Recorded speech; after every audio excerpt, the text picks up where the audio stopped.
bucya nambara agatimba ku itariki 3 z'ukwa munani 2006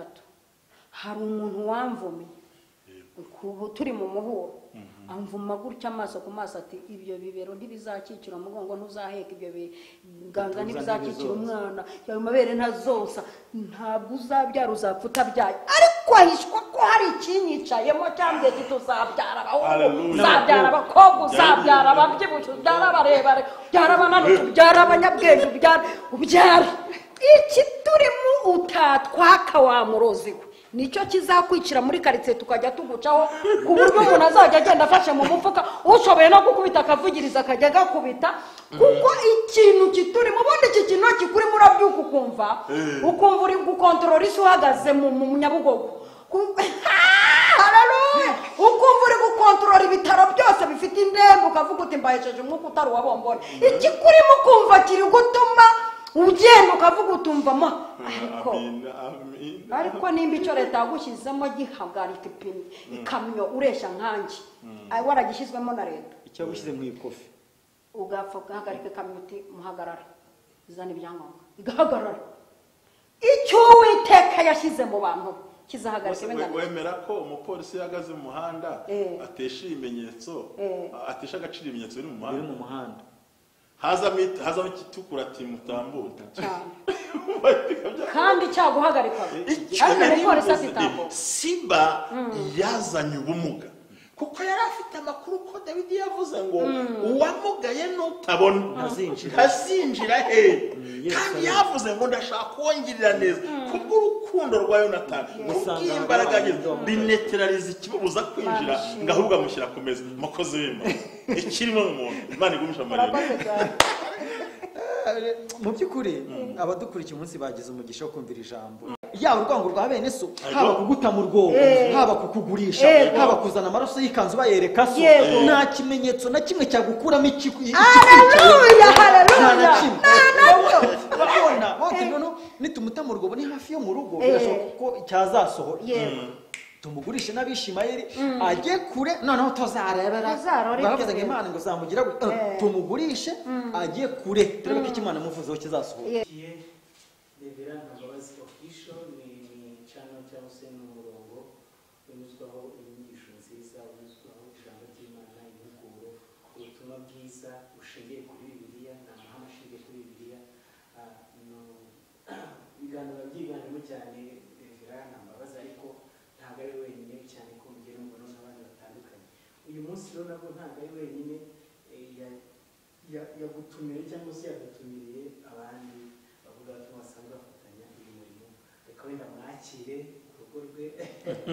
atangire yibwira wenda umuntu waba akurikiye channel ubwambere noneho atwakire n'abashyitsi uyu munsi bari kumwe. Murakoze cyane ndabashimiye inshuti zanjye mukunda gukurikirana Ntambabazi official Reverend Ntambabazi official kandi shimira abo umukozi w'Imana inshuti yanjye by'ukuri ariko ndanagukunda buri wenda nagukunda kandi nukuri ndagukunda kandi ndanakubaha just ndagukunda nkanakubaha kuko ari umuntu ugukunda ntakubahe ari no kubaha ntawe kuruso ndagukunda nkanakubaha murakoze rero nagira ngo nakire umukozi w'Imana inshuti yanjye umukobwa wanjye umuntu nkunda ku manywa na nijoro kandi umuntu tuzuranye kuri kinunu nitwa Eva hano kure igeze kunyoherereza naye ndangije mu gice bita 8 atumuhaye 8 data nawe yambaye urabyibuka abantu nkirukanyeho 2 umva wankweho umwuka w'ibiceri ngaho ibwira Imana bamugisha mwinshi cyane ku bantu bambonye bwa mbere kuri no channel y'umukozi w'Imana no mu papa hirya ye uko ari pasiteri tumwita papa azikurera ndagushimiye mu buryo bw'umwuka n'ubw'umubiri wambaye hafi kuva kera ngira agakobwa k'ibiro 41 kugeza ubu ngize hafi 100 ngushimiye ko utantereranye muri uwo mujyi wa Kigali nakwigiyeho byinshi wanyigishije byinshi ndakubaha cyane wanyirukanyeho umwuka w'inzara Imana iguhumugisha wanyirukanyeho umwuka w'ibihumbi 2 byari byaranyokamye n'icyatanu ariko nshimiye Imana ko Imana yampuje nawe amen izina ry'Imana nirihabwe icyubahiro rero ndi umubyeyi ndi mama cyangwa se ndi umugore Bibiliya ni kuvuga byaye gatatu Imana ihabwe icyubahiro. hanyuma mbere yuko nakira undi mwene data ndagira babwize ukuri ubundi wabonye amariyoneri wabonye amaboko mu byago n'amakuba ntabwo yagusiga kandi arwana ishyaka kuko mureba agira morali gutya nakarwana n'ishyaka kandi by'ukuri kindi amenya urwego rwa buri muntu akamutabara mu mbaraga ziwe. Imana iguha umugisha kandi ukunda gutanga ukunda gusangira n'abera kandi ikindi nakubonyeho icyiza cyose cyagirira umuntu akamaro ntiwakimuhisha kandi n'ikibi cyamuhiga nacyo wakimurira. Akandi kantu bano bantu batari bazingiye kuvuga ibintu byose ubona wabwira umuntu akagwa ntabyo umubwira ahubwo uramusengera. Burya hari abantu bavuga ibintu byose n'ibigukomeretsa ariko we karite nakubonyeho naho wamenya ikintu ku muntu cyamubabaza kuko hari ibyo ubwira umuntu agapfa wabimuhisha ugasenga akaba muzima urabibika rero we nturekura ngo bigende. Imana iguhe umugisha turakwakiriye. Murakoze cyane. Nitwa Mukundamfura Reveriye nanjye ndi umugabo ndubatse umukozi w'Imana akunda kuvuga ijambo ry'Imana. Ndabashimiye ko tuje gufatanya ku ijambo ry'Imana. Nshimiye ko twahuriye na mama Lionel, ni mama wanjye yagiye anyubaka muri ibyo wavuze kandi ntiwari ubizi ariko yaramfashije cyane nubwo yansanze muri uyu mujyi ariko yasanze ntaho ndagera agira uburyo agenda amfashamo ahangeze rero ndamushimiye kandi nawe imyaka tumaranye wambira umushumba mwiza. Imana ibahe umugisha. Imana ibahe umugisha. Murakoze mukozi Imana ndakwakira nawe mu rugo rwacu twese hamwe abandi muri famille no mu muryango. Imana ibahe umugisha. Pastor reka nkwakire dusengere n'umuntu dukurikiye kugira ngo nk'uko Imana amurike muri twebwe atareze gufashwa n'ibyo tugiye kumva. Ibitavuga Imana byose biceceke ijwi ritazi Imana ryose riceceke. Kino kiganiro kiba ikiganiro cyubatswe cyubashywe kirinzwe n'umwuka wera amagambo yose adusohokamo ashorerwe n'imbaraga z'umwuka wera kugira ngo Satani akorwe n'isoni ahubwo umwuka wera akora ibitangaza. udufashe ibiganiro mushyigikire mwami Imana Marionero umuhe umugisha Reveriye nuko nanjye kameramani ndetse mwami n'iyi nzu turimo no muri quartier dukoreramo turagira ngo kino kirere tugifate mu mbaraga z'umwuka wera kugira ngo data twumve intsinzi ikomeye kubwa Yesu Kristo mwami wacu. Amen. Amen. Tugiye kuganira ijambo ry'Imana ryiza niyo icyagejeje kumfasha ari buze kugaragara cyane cyase no kumvikana mu kiganiro ariko nizeye cyane ko umwuka ari urushaho kutuganiza byinshi mu mitima yacu. Ni ijambo turusome muri Luka ubutumwa bwiza bwanditswe na Luka igice cya 10 turahera ku murongo wa 38 n'imirongo 5 turusome tugeze ku murongo wa 42. Hari ijambo rivuga ngo titiri avuga ngo ryama itana Mariya aravuga ngo ku 18 ngo nuko bakigenda bajya mu kirorero umugore witwaga Marita aramwakira amujyana iwe. Uwo yari afite mwene se witwaga Mariya yari yicaye hafi y'ibirenge by'umwami Yesu yumva ijambo rye. Ariko Marita yari yahagaritswe umutima n'imirimo myinshi yo kuzimana. Aho bigeze aramwegera aramubaza ati databuja ntibikoje yuko mwene data yamariye imirimo bamubwiye akamfasha. Umwami Yesu aramusubiza ati Marita Marita uriganyira wirushya muri byinshi ariko ngombwa ni kimwe kandi Mariya ahisemo umugabane mwiza atazaba. Kuri uyu munsi kuri icana ya Ntambabazi Official tugiye kuganiraho ijambo ry'Imana bivuga kuri uyu mugabane mwiza cyangwa se kuri iki cyangombwa ikintu cyangombwa Kristo yabwiye Marita abwira ko Mariya amaze guhitamo ikintu cyangombwa kandi atazapfa. Ntekereza na password iri kuri kino kintu cyo kubuta ari ushobora guhitamo ikintu ariko icyo kintu hisemo ukazacya kwa mugero runaka cyangwa se muri kondisiyo runaka ariko icyo kintu Mariya yahisemo yari kumvira ku birenge aya magambo meza aya mahitamo meza yagize byari ibintu byako kandi ariko bifite n'ubundi buzima buhoraho atazapfa. Mushumba ngo barikaze muri urakoze cyane. Imana iguha umugisha. Urabizi ko nkunda Bibiliya cyane kandi ndi mu bacukumbuzi n'abantu banariza Bibiliya ariko cyane cyane mu buryo bwo kubaka. Nge ntabwo ncukumbura nshaka ibitari byiza ahubwo ncukumbura nishakira ibyiza byubaka ibindi byandi sinabona umwanya wacu. Rero kino gitabo dusomye cya Luka kugira ngo badukurikiye kuri Reverend Ntambabazi Official tubabwire ngo iki gitabo ubundi intego yacyo kwari ukwerekana Kristo nk'umuntu mwiza kandi nk'umutabazi. Buriya amavanjiri uko ari yose ntasobanura kimwe. Hari umwerekana nk'intare, umwerekana nk'umunyembaraga, ariko Luka watandukanye n'abandi yerekana Kristo nk'umuntu mwiza kandi nk'umutabazi. Imana ibaha umugisha. Ikindi dukwiriye kumenya ni umwanditsi wacyanditse witwa Luka w'umugereki, wari umudokiteri, umwanditsi w'ibitabo, umusore mwiza cyane, kandi akaba n'inshuti yaherekezaga Pawulo mu ngendo zose. Ni nawe mugabo wanditse igitabo buriya byakozwe yandikira Theophile. Ikindi dukwiye kumenya ni uburyo ki Imana ikunda abantu bayo, kandi acyandika mu mwaka wa 60 nyuma y'ivuka rya Yesu. Ubwo turi mu mateka kugira ngo banabyumve banabisobanukirwe, ngira ngo Bobo warabizi ko mbikunda bino bintu, ntago njya mbitindamo cyane, kandi cyandikwa n'ubundi ni Luka wandikiraga. Yabyanditse ibijambo byo kureba yari muri Kayizari y'i Roma burya Luka.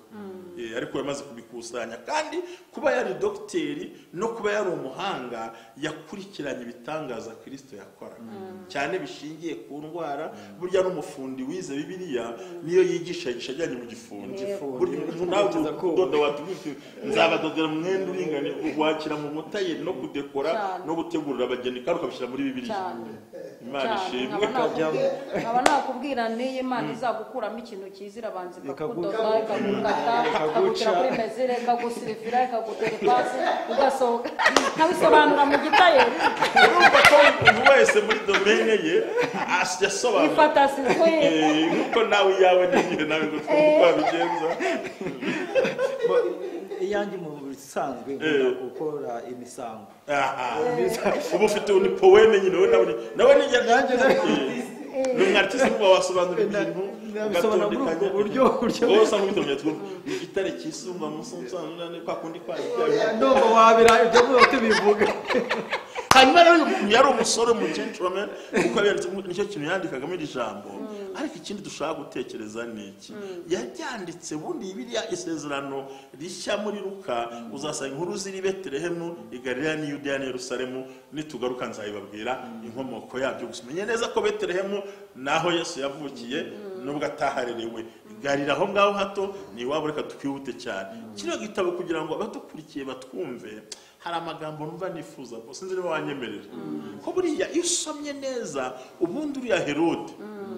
yimye mu mwaka wa 7. Hanyuma Yesu we bavuga ntabwo ushaka kubitindaho, reka mabwire ikintu gikomeye gusa cyiza ashaka kubabwira. Cyiza nuko Yesu yadupfiriye mwaka wa 3. Abari barapfuye turatabarwa. Rero n'igitabo yasobanuraga uno mugabo cyane ashaka kwerekana ko Yesu ari umuntu mwiza mu buzima bwacu, ahaza abantu, akiza indwara. Kandi ikindi Kristo yifuza kwiyegereza abantu, mbere no ku bana batoya. Ikindi twamenya, ubundi buri gihe Imana yagiye ikoresha Kristo mu guhamagara abantu mu buryo bwimbitse. Ari nayo mpamvu wasanze yabwiye Marita ngo Marita itonde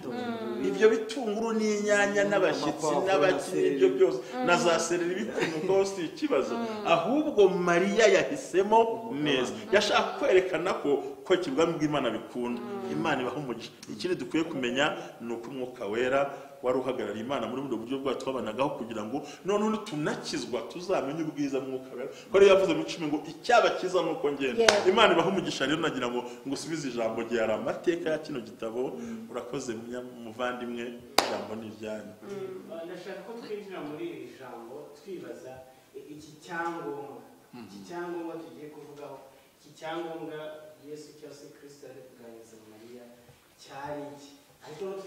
tuzegaruka no ku yindi parti igaragaza ko iki cyangombwa abantu bagikeneye, tugaragaza n'impamvu bagikeneye, n'uburyo iki cyangombwa bazabana nacyo atari ikintu bazabasha kwakwa. Ubundi Marita na Mariya ubundi ni inshuti za Yesu, harimo n'uwitwa Lazaro. Ni abavandimwe, bakaba inshuti za Yesu cyane. Ntagiye kubasura, kandi by'ukuri nta n'uwagaya Marita cyane. Oya cyane. Yesu umuntu yaza ntumwakira. Uramwakira. Yesu yanavuze ati mu rugo umuntu naza niba bakira muzabasabira umugisha, niba tabakira mukunku muri bikungu bose mubavume n'akavumbi kanyu ndakabasigiye. So noneho Marita wajya mu nshingano zo kwakira abashyitsi arahashyashyana, ariko haturahakuramo isomo ko kwakira ni byiza ariko hari n'icyangombwa gikwiriye noneho rero ngo Mariya kuko ari muri ba bandi yakijije abadayimoni urabyibuka amubonye ati Yesu yahageze ngo uko Yesu avuga abahanga basobanura ngo yari kure ngo uko Yesu avuga akagenda amwegera iki kubwira umurokore wamaze gufatisha ijambo ry'Imana riramuryohera urarisoma akaryohera burya nuhura n'umuntu ijambo ritakiryohera kamuta ariko urafashwe n'iki nta kindi ati cyakora akaririmbo kantuze agango ririka kandi urapfuye ariho nufashwa n'amadefo yagucitse akajambo kagucitse akaba ariko yanariza sigara na publicity umuntu yaraje arigisha iwacu aho nayoboraga hano muri Kigali umuntu atera haleluya umuntu arambwira ati uzi n'ibindi pastor ntibyagenze gute ati yavuze haleluya 146 ese ubwo wazibaze ijambo rikata kandi wasanga mu shuri imibare yarayitsindwaga ariko icyo ashaka yabaziyo ngiyambere arazi ntuwazi bati nazibaza rwose ati ndureba n'udukoni yacaga udukoni yatera rero agaca ati harimo eshanu ntaciye udukoni kandi umubaje aho basomye wasanga atahibuka noneho ngarangije wajya guca udukoni twaharera ukazabivamo nawe noneho iyi mirambara agaca ikirongo kinini kirekire imurambaro za bizumunani noneho cyo twihuta ngo kwa muganiriza agenda yegera akanwa k'Imana birangira nihuse cyane noneho ngo witwa Marita we abari mu gikoni arashyashyana aranyura imbere ya Yesu gusa uyu mudamu yarantangaje uzi ko kamere yamusanze akajya kubwira Yesu yamusanze mu mirimo kamere mufatira urumva ko mu gikoni yavuze bingana iki yajya kuri igitunguru atari bakamwicira ijisho undi ati ibyo simbyumva noneho ngo arangize ngo bigerwe kamere mufata ngo yegere se wowe ntibikubabaje wowe ntacyo ubona iraza aho ubwira umushyitsi ko ukeneye umuntu ko nterana mu kazi Yesu aramubwira ati umva nkubwire n'ibyo wakoze simbihakana ariko ngombwa ni kimwe kandi Mariya uyu reba yahisemo neza umugabane atazakora icyongereza yavuze ngo yavumbuye ibanga yavumbuye guhitamo nihuta cyane ko bwambajije no guhitamo agakiza kuko amagambo y'Imana niyo afite byose amagambo y'Imana niyo atwubaka isi yaremwe n'ijambo ry'Imana tubyara kubw'ijambo ry'Imana turya kubw'ijambo ry'Imana twambara kubw'ijambo ry'Imana dushyira kubw'ijambo ry'Imana turiho kubw'ijambo ry'Imana tuzapfa kubw'ijambo ry'Imana tuzajya mu ijuru kubw'ijambo ry'Imana hanyuma ngo Yesu avuga ngo yahisemo neza kuko yageze ubwo arakara hari amakuru numva ashaka kuvuga yoroshye abafunzwe n'abatarafungwa mu byumva iyo umuntu akigera muri gereza cyangwa bagiye kugufunga bagukuramo umukandara utiyahura bagukuramo ikofi bakakwambura telefoni bakakwambura urwembe n'ikintu cyica cyose bakakwambura n'isaha bakakohereza muri gereza ariko iyo ufite Bibiliya yo barabanza bakareba ko nta mpapuro ujyanyemo ntabwo bayikwambura usibye na Bibiliya icy'Imana yagushizemo ntabwo bagipima winjira n'isezerano ukinjira n'ikimana yavuganye nawe icyo ntibakikwambura nubwo bakwambuye umukandara so nakwenda batagukekaho kuri bakwambura inkweto yuko nta byiza ufite ariko icy'Imana yakubitsemo urakinjira icyo la wimande amena ko fashijwe muri mama rero ndafashe icyo cyitwa ngo yahisemo neza nicyo Paulo na Sila binjiranye muri gereza babazirika amaguru n'amaboko batumva ko muziritse amaguru muziritse akanwa ngo baratangira bahimbaza Imana bakoresha akanwa gusa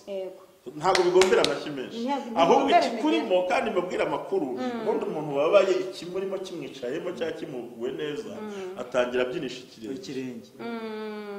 njyana itaza neza ikirenge mu kanya gahonda umutwe ubwo biba byatangiye kuko yaravuze ngo genda umukirisitu icyo ni ikintu gihumuriza umutima kikanyibagiza ibyago byose nkumva nduhu si uko mbibonye bitaraza naruhuwe niho umuririmbyi yavuze ngo nuko menya amahoro nkiri mu makuba icyo bita kumenya ukuri ukiri mu ngorane noneho ngo baratangira batera ikorasi bazunguza akarenge bazunguza umutwe imitima iraririmba amaguru araboshye amaboko araboshye ariko ikibarimo ntikiboshye nicyo rero yavuze ngo ngombwa ni kimwe kandi Mariya yahisemo neza ikiduhumuriza kiri imbere yego Imana guhumugisha urashotoye rero ufite ukuntu uvuga nkumva nagumya nkumva nkumva ndi nko kuvoma iyo uvuga mba numva ndi kuvomera mu kintu kandi kinini ku buryo gitinda kuzura kuko urabizi ko kuva kera nkuvama ibintu byinshi ariko urancokoje unyibukije ngombwa ni kimwe iki kikurimo iki kikwicayemo kirusha imbaraga ikikwicariye ibikwicariye nibishaka bibicumi ariko kimwe kikwicayemo Kristo kwicayemo anetraliza aca imbaraga ibyo bikwicariye ni nako abantu bateye bareba ibikwicariye aragumiwe arashaje ubuhihi bwaje yewe ni umushomeri yewe niwabona ubundi bashaka batinze ni muri bwa bwoko butera umwaku n'ubundi niyo ugize impanuka bushaka butinda kubyara naho bubyariye baracyanyuka naho niyo bakuze ntibashaka bakareba ibintu bikwicariye ariko ntibamenye ikwicayemo yavuze ngo iki kuri ibyo bintu abantu bari kubona haleluya amina ikwicayemo ivuga iki kuri ibyo bantu babona Imana ishimwe dore umugabo umwe rero si n'umwe Daniyeli yari afite itimu na bagenzi be Meshake Saduraka na Abedinego bari batatu afite iyo timu yinjiye mu gihugu ari abanyagano ariko iyo timu yinjiye ifite ikintu kibicayemo Kristo ubicayemo barabanyaze ariko ntibamenya ko banyaze ibintu bikaze ntibamenya ko banyaze umugabo ukaze uri muri bo bageze mu gihugu bakajya bareba imbaraga z'ibibicara ariko ntibamenye ubarimo nabo baravuga bati dushingiye ku mugabane dufite dushingiye ku cyo kututakwa iki gihugu koko tugize amahirwe tugikandagiyemo ariko iki gihugu iki turimo turumva kizatugira abasitari muri iki gihugu iki kitwicayemo turumva kitumenyekanishije bikomeye bahasanga amateka y'ibigirwamana y'inyama z'intonorano abana b'abahungu bati nyamara hari ikitwicayemo tutakwakwa nibyo koko badutegetse kubirya turanze dusabye ibishimbo n'amanininwa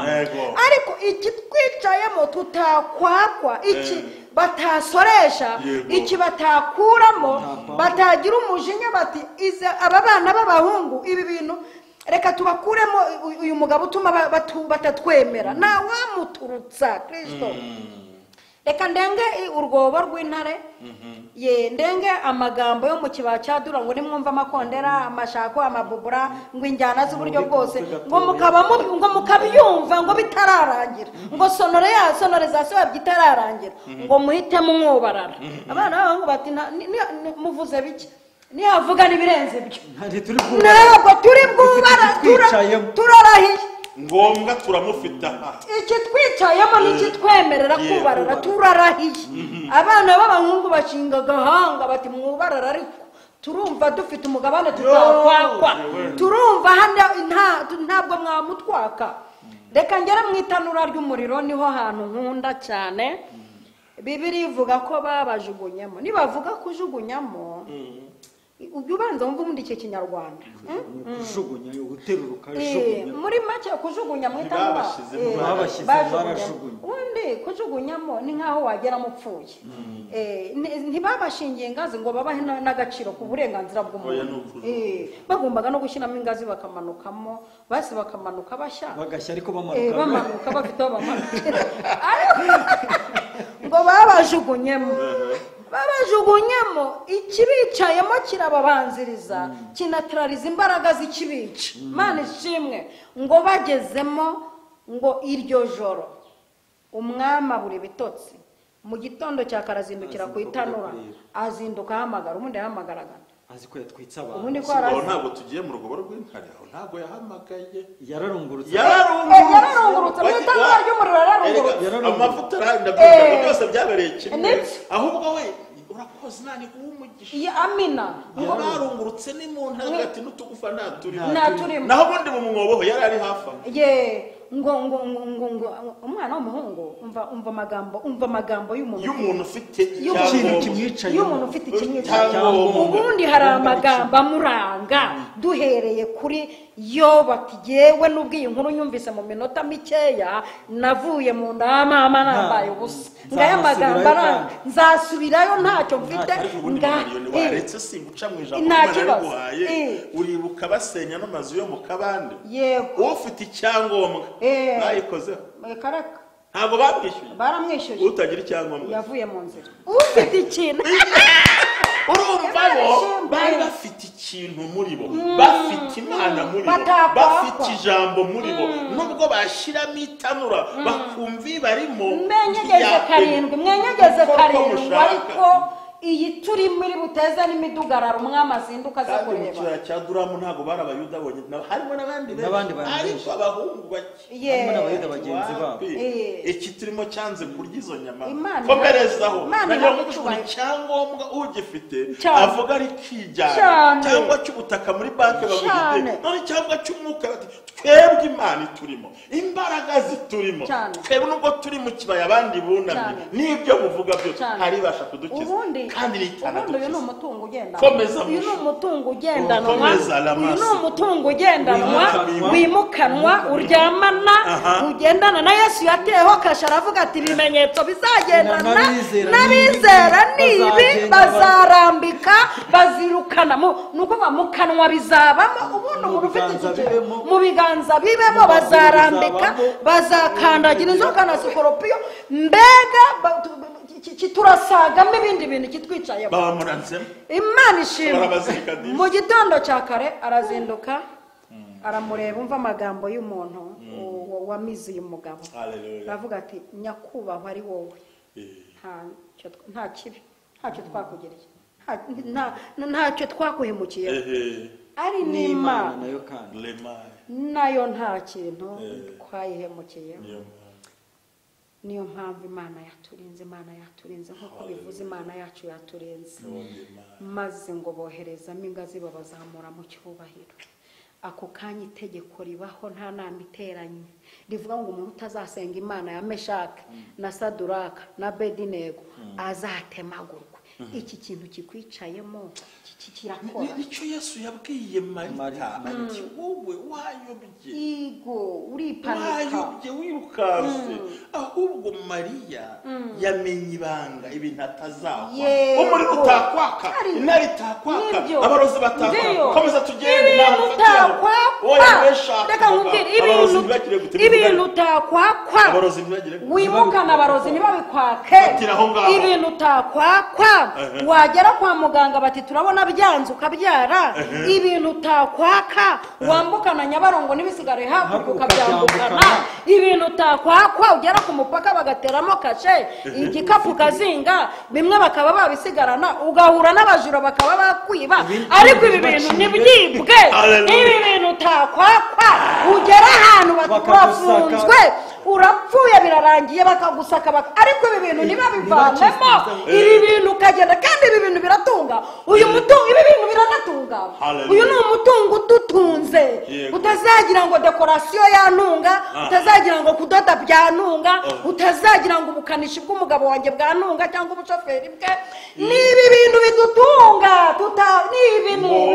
ni ngombwa hari ibintu bidutunga. Imana ishimwe. Ndafashijwe. Uzi ikintu gikomeye buriya akivuga aragarunetse ikintu nakwiyigisha nibutse gikomeye. Wari uzi ko isezerano akane nkavuga nagurangije indi fanta ndayigura rwose yabwira indi yakabiri. Uzi ko buri gihe isezerano rivumburwa n'ikigeragezo. Ubundi icyo kintu ngombwa cyo kwakira Kristo no gukizwa kijya mu muntu kigace kigatuza, ukagira ngo ntagire, ukagira ngo wamushobora, ukagira ngo wamutwika, ariko yukoze ikosa ugakora ku mukiranutsi w'Imana, Imana irigaragaza. Burya buri gihe isezerano rivumburwa n'ikigeragezo. Erega ngiye wicarana n'umuntu ku ntebe y'ishuri afite iki kintu atakwakwa kamurebera mu gutsindwa kwe, ariko kuri finali ku isomo risoza umwaka ukaba waramusuzuguriye mu bihembwe ukamusuzugura mu mwaka wa mbere mu bihembwe biwugeze uwa kabiri ukamusuzugura ubwa gatatu ukamusuzugura mu gihe cyo gusoza ukatangira kumva nyine arasa agiye kuba rubebi ariko kubera ikimuri umutamenye iyamubwiye iti nguhaye diporome igihe cyo gusubiza ukajya ukumva ijwi ry'uwiteka ngo bari wa mbere ngo abonye buruse ngo barimo barabera ngo nasiyonari ngo di Rwanda ngo niho agiye ngo abarimu ntibabera ntabwo babera ahubwo icyari muri uriya muntu iyo mukimenya mwari kumwigira ngo hari n'igihe usanga ari isezerano rya se wamubyaye cyane none ubu se wemera neza ko Yonatani yasize umwana wamugaye kandi Dawidi ararahira ngo uwamugaye n'impumyi azinjira i Yerusalemu ariko kubera isezerano yagiranye na se ari nayo mpamvu Siba yavuze ati karahari ko karamugaye kugira ngo yerekane ko hari zo kwinjira tuva kwa Siba tunyarukire mu muryango mvukamo ahubwo banza tunyarukire bucya nambara agatimba ku itariki 3 z'ukwa munani 2006 hari umuntu wamvumiye turi mu muhuro amvuma gutya amaso ku maso ati ibyo bibero ntibizakikira umugongo ntuzaheka ibyo biganza ntibizakikira umwana yawe mabere ntazonsa ntabwo uzabyara uzapfa utabyaye ariko ahishwa ko hari ikinyicayemo cyambwiye ati tuzabyara abahungu uzabyara abakobwa uzabyara ababyibushye ubyara abarebare ubyara abananutse ubyara abanyabwenge ubyara iki turimo utatwaka wa murozi we nicyo kizakwicira muri karitsiye tukajya tugucaho ku buryo umuntu azajya agenda afashe mu mufuka ushoboye no gukubita akavugiriza akajya agakubita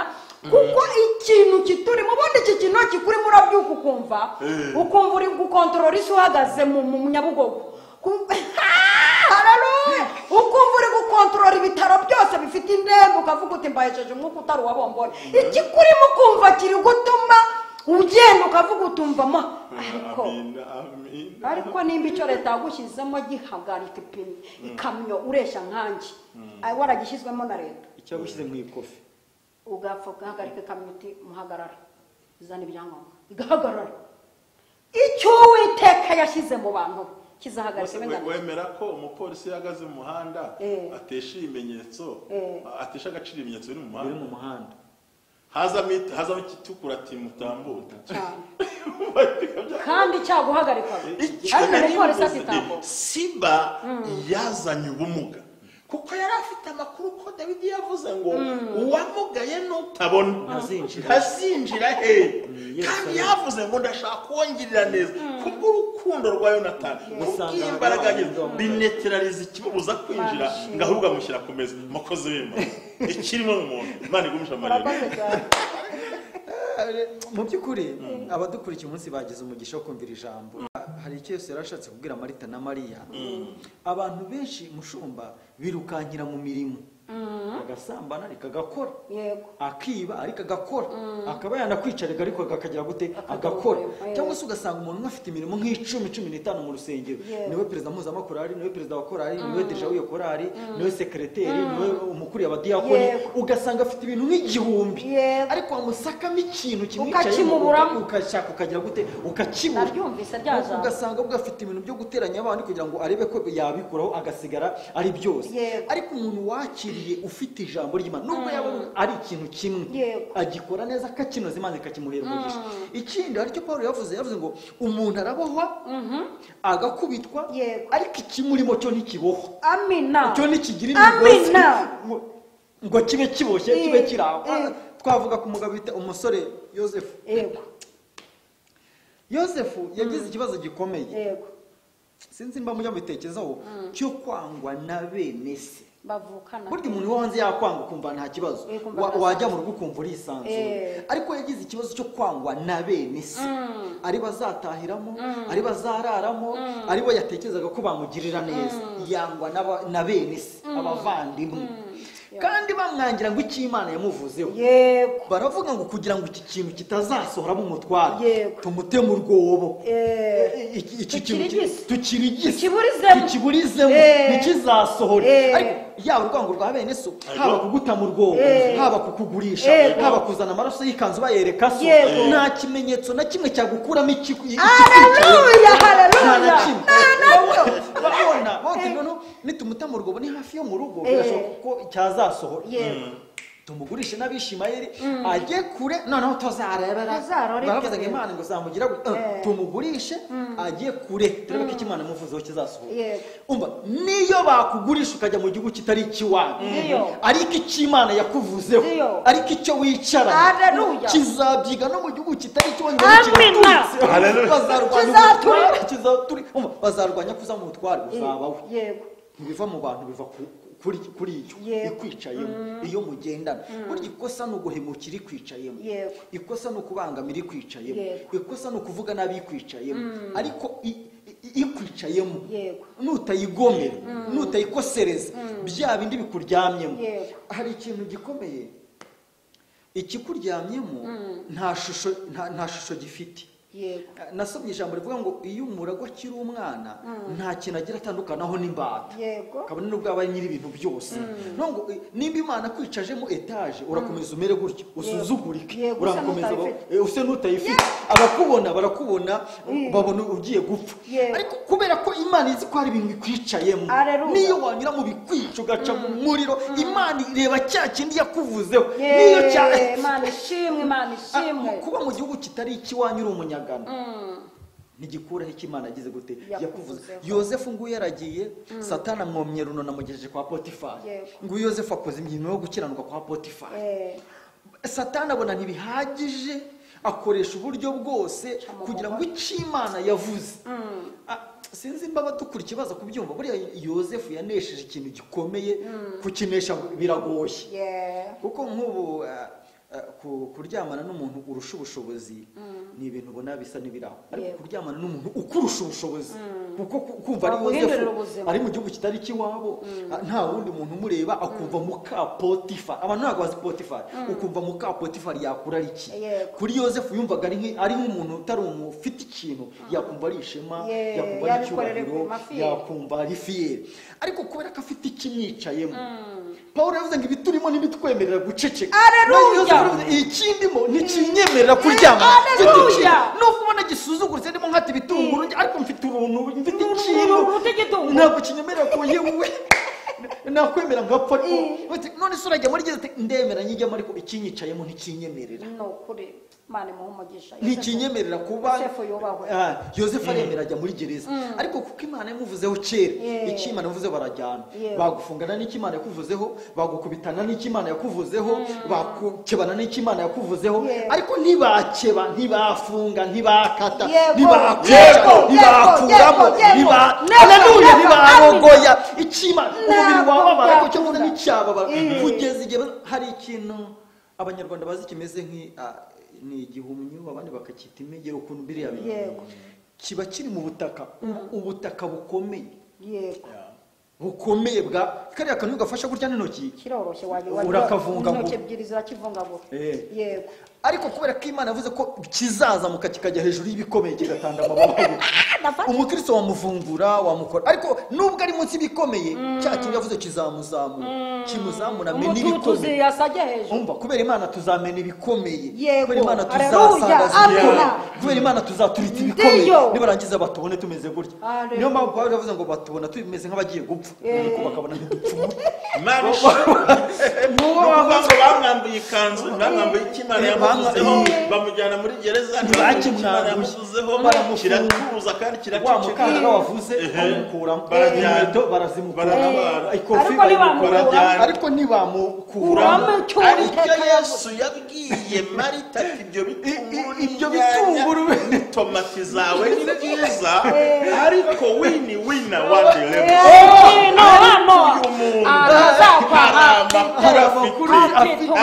yavumbuye ikintu gikomeye atazigera yamburwa wakwamburwa imyenda ariko ikimana kuvuzo ntiwacyamburwa aramubwira ati Marita uyu wowe ibyo ukora nibyo ariko Mariya we yamenye neza umugabane atazagira ariyo mpamvu bazamuga ati mada jyana ibyawe n'imyitero yanjye icyo kintu ngiye gukora cyanya ku bindi ndamaramaje. amina. Ibintu dushaka kuvuga kuri aya magambo mbere yuko umuntu tufashikirana dufasha murumva imbaraga zirimo aho ngaho. Abandi bivuga ngo yari yamaze kumubwira ati mubwire Marita koko hari abantu bahibikana mu bintu bakora ariko ugasanga nta Kristo nyamara uyu nguyu we yahisemo kuko yahise nk'amagambo yahisemo isezerano ari nacyo Abayuda barusha abandi bose kuko babitse byagize byavuzwe neza. Iyo bibitse rero wirinda ko icyaha kinjira aravuga ati uyu mugabane afite ntawe uzawunywa uyu nguyu uzamutuza mu isi uzamugaburira wanatumye na Lazaro azuka uyu uzamurengera uyu uzamukomeza kandi azabona n'ubugingo. Ibi rero nizo mbaraga mukozi Imana tubazaga umuvandimwe Bobo kuki yamubwiye ibyo bintu niki ese mbwira Mariyone twumvikane gakenga bakozi Imana ubwo atashinzwe gutanga ikiganiro turimo turaganira ubundi dushingiye ku bintu abantu batwambuye twakabaye tugihumeka. Ntawe umenya uko urya ntawe umenya uko ubaho baravuga atarapfuye ukabura atangiye kubera ko muri wowe harimo n'ijwi rikubwira ngo humura mwana wanjye ndi kumwe nawe nzagendana nawe nuca mu mazi ntazagutemba nuca mu muriro ntuzashya umurozi ntacyo azagutwara uzakandagira inzoka na sikorupiyo naho bazakoroga ikica yageze aho yemera ko bakivanga barakikuroga oya bakakivanga ukanakimera arabyemera atariko hari ijambo risubiriyemo rivuga ngo uzarya ikica iryo jambo rigendana ku gifu uzarya ikica nta kintu kizagutwara. oya ibyica turabinywa ariko ibyica turabinywa ndibaza kandi mushumba nta kica nk'ijambo umuntu akubwiye kuko umuntu yaguha ibyo kurya byica ukajya na hariya ukabisohora ukirutse ariko ijambo umuntu yakubwiye rikwica mu bwonko kugira ngo uzaryibagirwe rizakuvemo biba bigoye. umuntu aguhamba no mu kanwa ke arakwica akaguhamba agashyira. ndibuka ndavuga kano kantu dusubize Bobo ndibuka njya kwimariya njya kurongora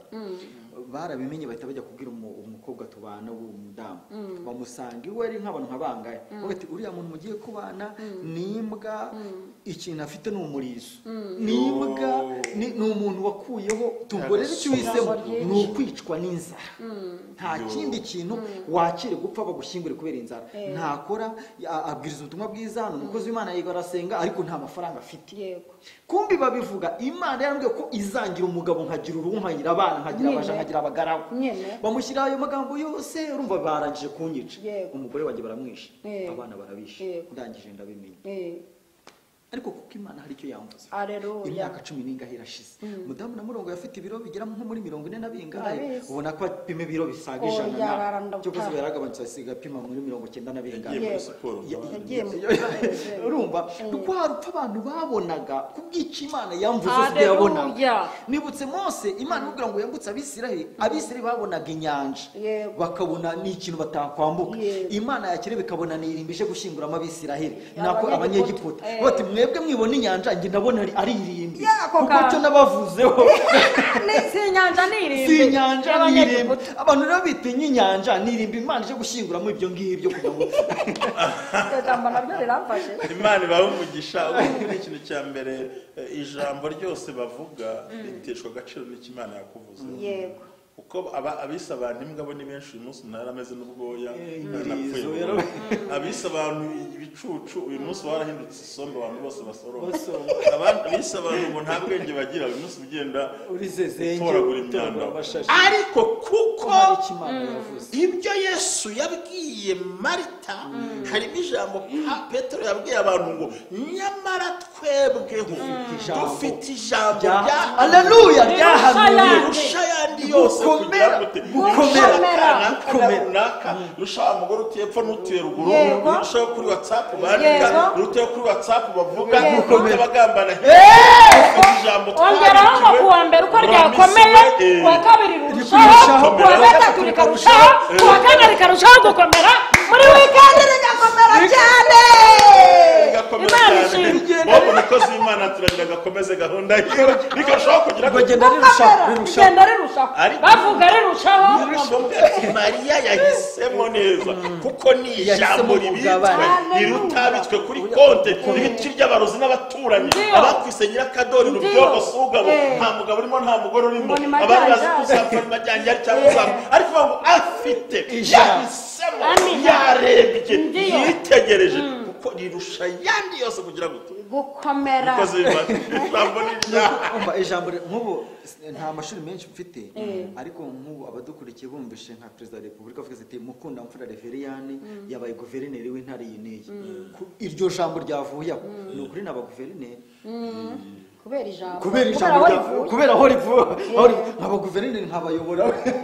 ufite abatekinisiye ku ruhande cyane wenda tugana ku musozo twibaza ikibazo nubwo wenda twagiye twikomozaho ariko tumaze kubona ko ngombwa ari kimwe kandi gikenewe cyane ko umuntu wese akigera cyose akeneye ahubwo tugiye gushishikariza abantu noneho bakira icyo kintu cyose bafata icyo kintu bane nacyo mu buzima bwabo kugira ngo kuko icyo kintu cyonyine tumaze kubona kitazapfa gishobora kurengera umuntu mu bihe byose by'ubuzima urumva noneho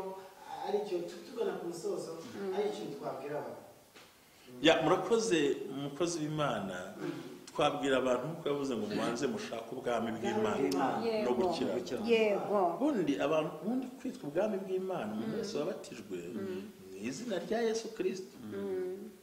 akavuga ngo turakuba kubw'ubuhamya bwawe turakubatiza atari ubw'ubuhamya bwa mwenda ya mushiki wawe ndakubatse izina rya Data twese n'Imana y'Umwuka wawe umuntu yabonye ubwami ariko ntarabukiranukamo kandi kububona bitandukanye no gukiranuka icyo bita born again ni ukubatizwa ariko gukiranuka ni ikintu kwacu tuba dushaka ubwami bw'Imana no gukiranuka iryo jambo mushaka ubwami virigiri no gukiranuka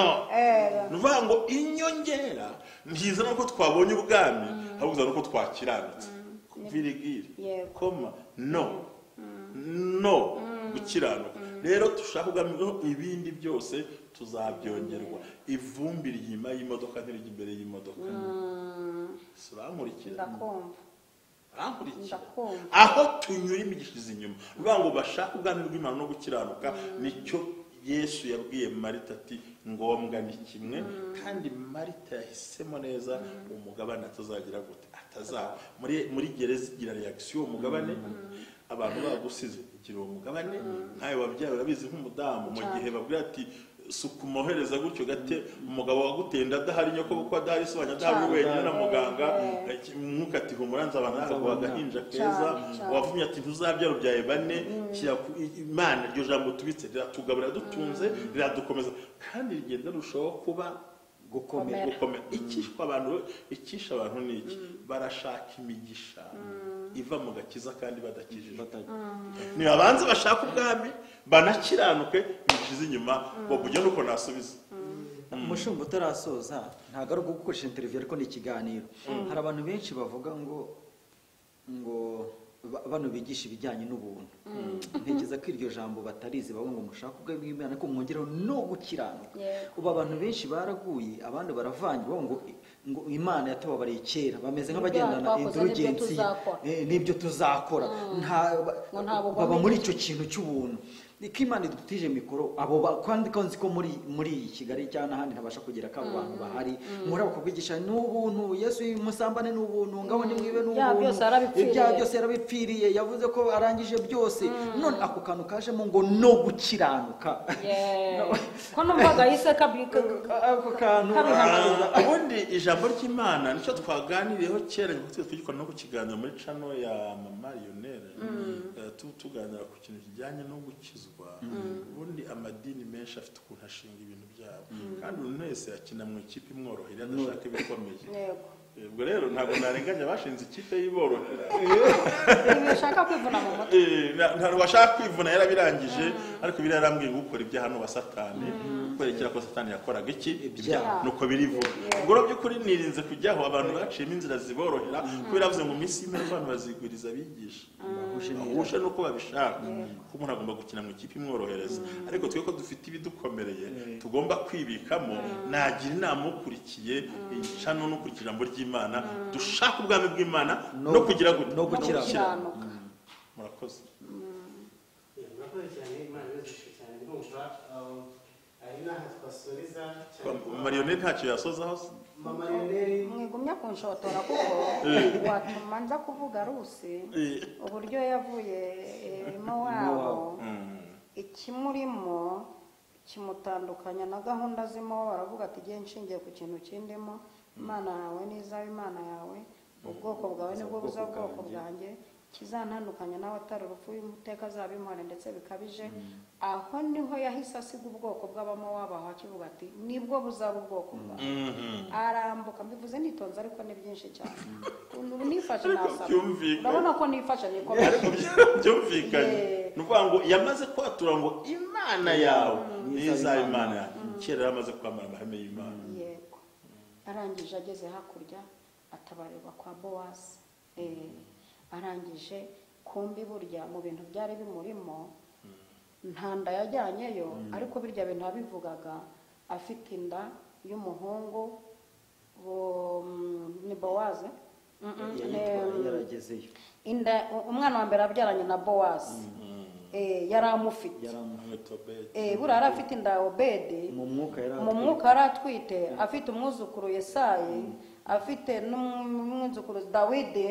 Yesu mwene Dawidi. Mbega ariya magambo yavugaga urakoze Marioneri. Uritonda icyo bishatse kuvuga ngo we yabanye n'umwisiraheli nyakuri bimuhesha kwatura Imana ye, bimuha amasezerano, yambuka yitwa umwami w'abokazi, ariko Imana yamwise umwisiraheli. Kandi uriya yasobanura ibyo ntabwo twabigira. Nsoza mvuga ngo shaka uyu mwami Yesu. Haleluya. Reka nsoreza aho nkubwira ngo reka ibyo reka ibyo ngibyo, ibyo bitunguru, ibyo guhibibikana. Shaka icyazakurengera mu gihe kiri imbere. Shaka umwami Yesu, mwibikeho, bizatuma uba intavogera. Shaka iby'umwami ashima. Hari hasigaye ngewe nta bintu byinshi ndi buvuge, ariko hari ikintu kimwe cyangwa se hari umuntu umwe nanjye wamfashije. Yaramaze kugwa mu kantu kameze nk'agakosa, ndavuga Yona, muvuge ko ari Yona. Yona uyu aguye mu ikosa ryo kwanga kujya kuburira ab'Ininewe bitewe n'ibibazo bari bafitanye, ariko yari afite ikimwicayemo. Ikimwicayemo rero ifira mumira ahantu atari bubone umuntu ngo ntabara, atabwite nyamuneka ndengera, ifira mumize imujyanye no mu nyanja ahantu atanavuze induru uti nabara, ariko kubera ko afite ikimwicayemo atakira mu byabo, cya kindi kimwicayemo gituma ifi ijya kumuruka ku nkombe. ubwo abantu bashake rero bivuze ngo rero abantu bashaka iby'umwami ashima. Ikikurimo kizaguturumbura mu byago urimo, ikikurimo kizagukura munsi y'inyanja uherereyemo, kizagukura mu nda y'urufi, kigushyire ku mugaragaro n'abantu babone ko uri umuntu we.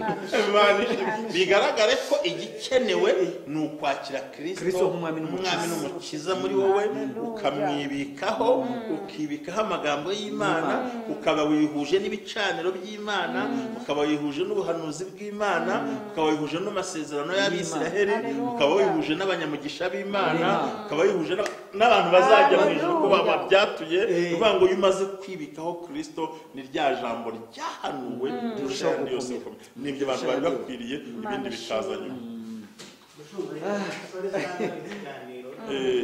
Ndizera umuntu akurikiye kuva ku ntangiriro yungukiyemo byinshi cyane. Wenda haramutse hari ibindi ntukagira ishuri mu kiganiro, twazapfa mu kindi kiganiro. Murakoze cyane kumwe. Imana ibezeje cyane. Reka dusoze dusenge bano bantu. Hari umuntu ushobora kuba afashe umwanzuro wo kuvuga ati nanjye ndashaka kwakira iki cyangombwa, kuba mfite icyangombwa mu buzima bwanjye,